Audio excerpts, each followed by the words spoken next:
China has filed a complaint with the World Trade Organization to dispute settlement mechanism against the US decision to impose an additional increase in tariff on goods from China. Watch this. And on the US tariffs, indeed, thank you for raising that question, which gives me an opportunity to respond to that. And indeed, we are firmly opposed to this unwarranted increase. And we do believe that this is in violation of the WTO rules. So that's why China is filing a complaint at the WTO. And also we may be forced to take countermeasures. And let me also emphasize that there is no winner in a trade war. And we do hope that the US should look at its own problems, really find a solution that is beneficial not only to itself and also to the whole world. And frankly speaking, I don't think that raising tariffs is beneficial to the US itself. And also I want to mention that the excuse for raising the tariffs is on the fentanyl. Let me also say that this is also very, very much unwarranted. And China is one of the countries that has the most stringent regulations on fentanyl. Actually, we have regulations on all fentanyl-related substances. Actually, China is the only country that put the whole category of fentanyl-related substance under regulation. And so, again, on this issue, the U.S.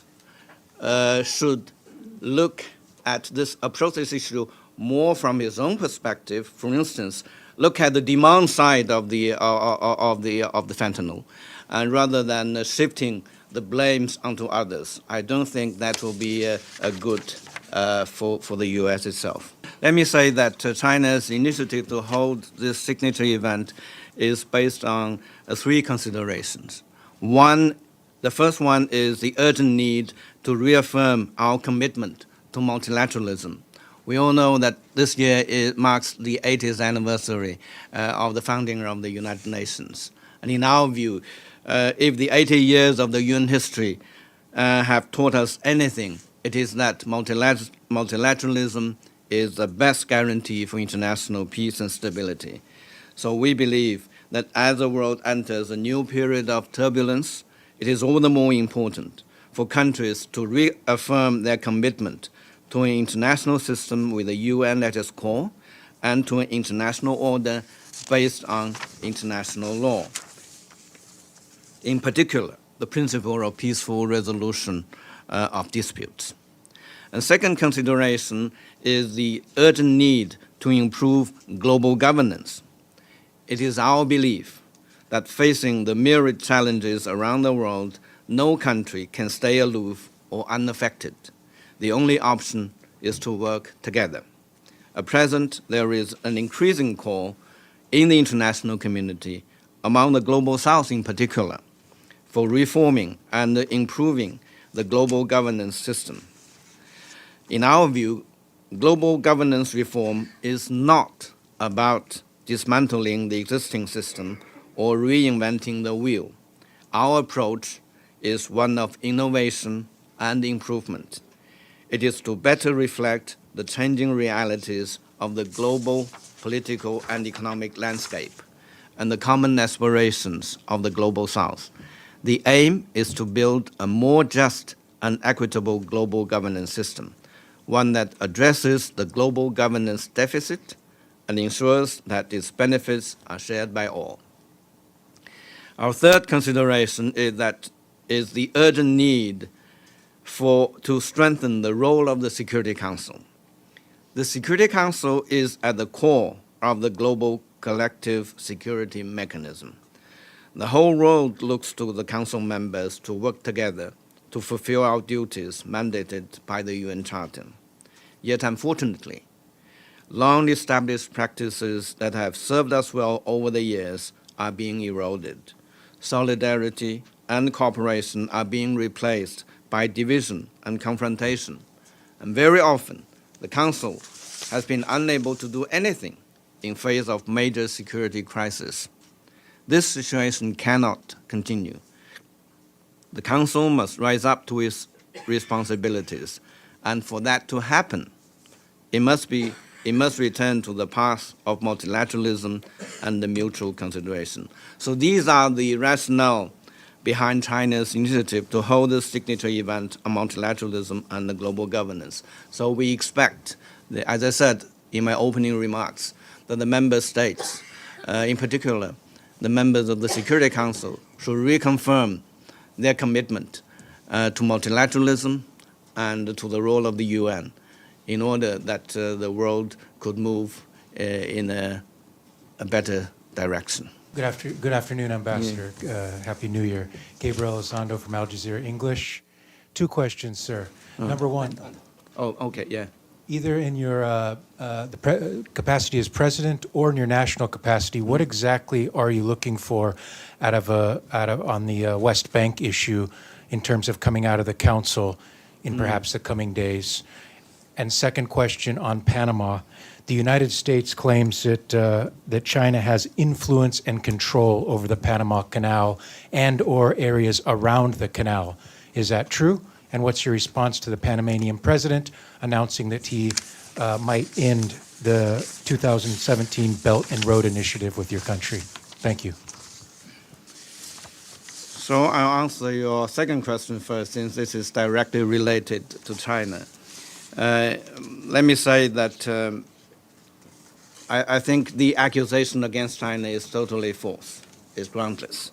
And let me emphasize that China has not participated in the management and operation of Panama Canal and has never interfered in canal affairs. China respects Panama's sovereignty of the canal and recognizes the canal as permanent neutral international gateway. So I want to put that on record. And with respect to the statement by the President of Panama regarding the Belt and Road Initiative, let me say that if I heard him correctly, that he is actually trying to not to continue with the memorandum, the understanding of a memorandum of understanding. I think that is a regrettable decision, because in the Belt and Road Initiative, first and foremost, let me say this, is an economic initiative.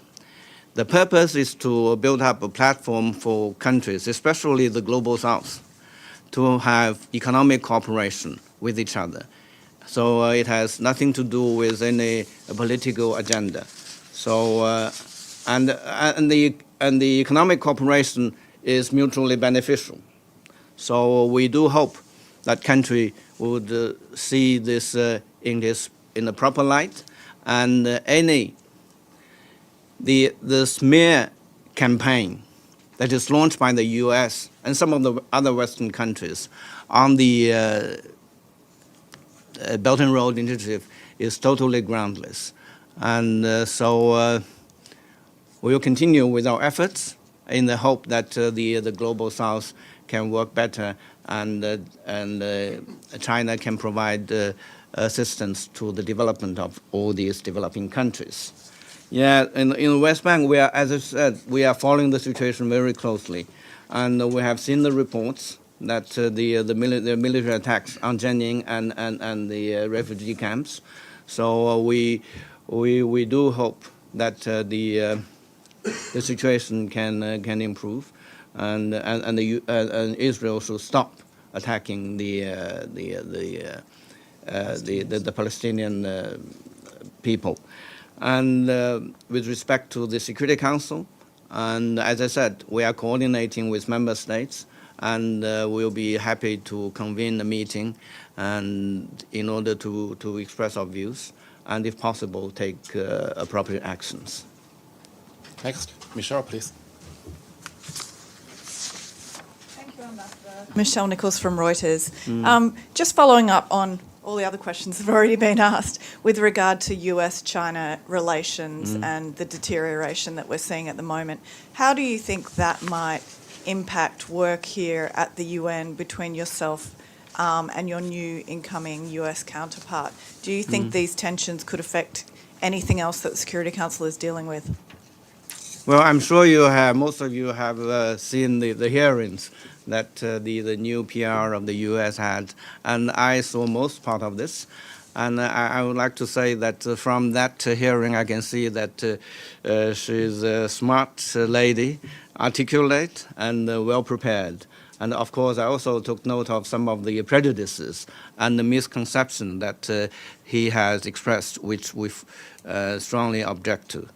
And but on the whole, I do believe China and the U.S., being the two biggest countries in the world, have so much in common, and that we can cooperate on. For instance, within the framework of the United Nations, there are global issues that require the concerted efforts of the entire international community, and in particular countries like China and the United States, like the anti-terrorism, for instance, anti-narcotics, just now I have mentioned, and also non-proliferation issues, and also well, in my view, the climate change issue, and should also be an issue that the two countries can cooperate with each other. So, and also we have, and also within this House, China and the U.S. are the two biggest financial contributors to the UN, so it is only natural that our two countries have some similar concerns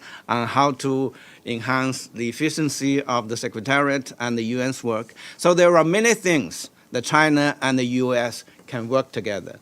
And I do hope that despite all the rhetorics that we have heard from the American politicians, we can take a constructive, and I will emphasize, a professional approach to our work here in the United Nations, because there are so many things that we can work together and so much is at stake.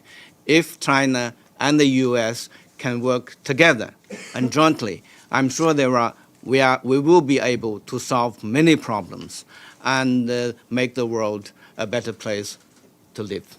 Thank you, Ambassador. I'm Ming Qianchen from Hong Kong Phoenix TV.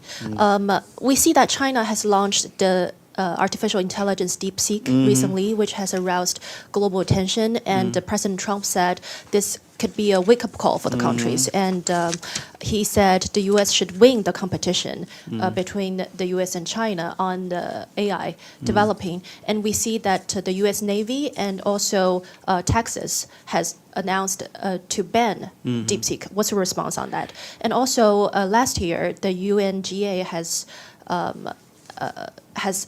approved this resolution to enhance the global cooperation on AI. How would the U.S. and China cooperate while competing on AI development? Yeah.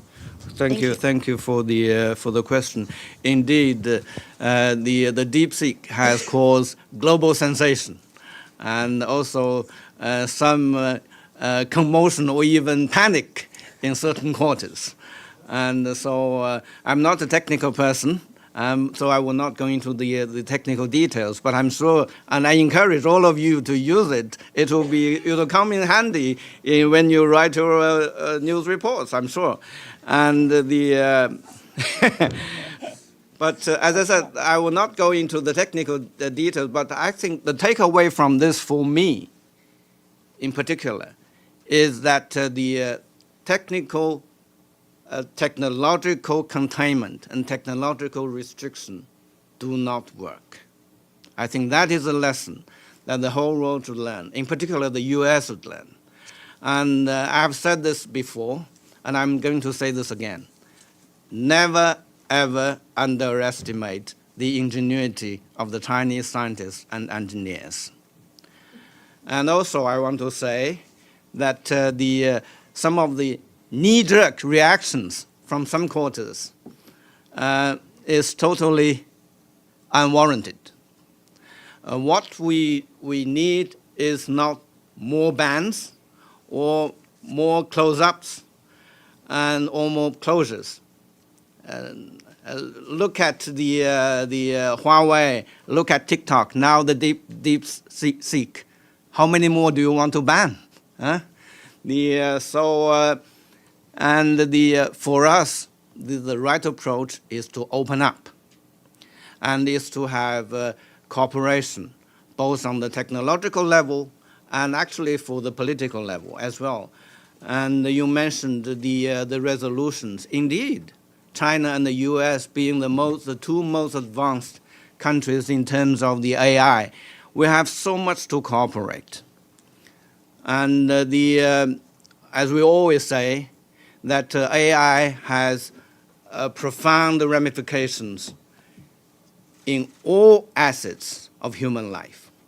So actually, in my view, we cannot afford not to cooperate. And we need to cooperate in order to make the benefits of AI available to all countries, in particular in the global south. And actually, talking about the resolution, that is the reason why China put forward that resolution. That is to strengthen the international cooperation in terms of the capacity building, in particular for the global south. And actually, in addition to that, we all know that AI has both the benefits and also the potential risks. And there need to be real guardrails. And in order to have the proper guardrails in place as the AI develops, we need cooperation, in particular between China and the United States.